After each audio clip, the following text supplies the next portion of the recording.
Hello, hello, hello. Mag-update ako ng nilasma ko yung pikas ko sa mukha. So guys, yung ginagamit ko, nag-stop na ako kasi nakikita ko na nag-push na or unti-unti nang nawawala yung aking pikas. So, nawala nga yung pikas ko guys. Lumalabas naman yung mga pimples ko. So dito ko na side. Oh. Hindi na siya makikita. Pero yung daan ng eyeglasses ko, nandyan pa rin siya. Pero yung dito ko sa kabila, ito talaga yung malaki ang pikas ko dito mula dito hanggang dito. So, ito na lang yung naiiwan. Ayan. Tapos tingnan nyo, may pimples na naman na tubo. Tapos ito rin. Itinitiris ko yung guys. Piniprek ko siya. Kaya yun. Ayan. So, kunti-kunti na lang siya. Pero nag-stop ako ng gamit kasi nakikita ko na pumupusyaw ang kasabihan nga na after 1 month, kailangan i-stop mo yung ginagamit mo sa mukha para hindi masunog yung mukha mo. Kasi siyempre guys, noong na-stroke ako, pinabayaan ko mga 1 year, nahayaan ko lang.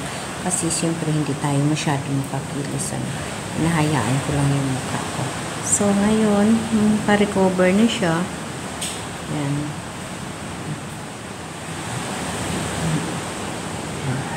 Ngunit na pimples naman ako guys. Okay guys, thank you so much sa pananatili na papanood sa akin. Tumataas ang revenue ko kahit konti lamang, pero masaya ako dahil na nandyan kayo na nagsusupport sa akin. And by the way guys, hindi natuloy yung live ko dahil dito sa Batangas is may bagyo rin. Hanggang ngayon, umuulan pa, and then malakas yung alon. Tingnan nyo yung alon, sarado pa nga kami kasi pagbuksan mag-sitting ako ng tipol, nagtatabog yung mga sitting ko. Ayun, ang gulo ng karagatan, sobra lakas. Ayan. Hanggang dito na yan sa pader namin.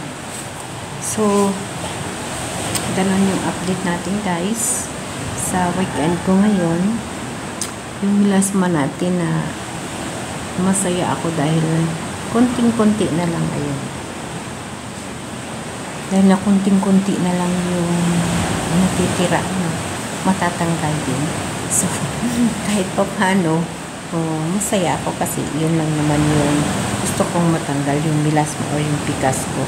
Ngunit, ayan, may bagong pimples na naman ako. So, lagyan ko mamaya ng Vicks yan. Okay. Okay guys, thank you so much sa lahat na nag-aabang ng comment pachikas natin. I-update ko lang kayo sa mga video ko para na ma-continuous natin. Pero continuous yan, mayroon tayong mga length dyan na comment pachikas natin. And then, kailangan siguraduhin lang na ma-follow yung guidelines para na manalo. Okay guys, thank you so much. I love you all guys. God bless you all. Ingat tayo lahat dahil may bagyo.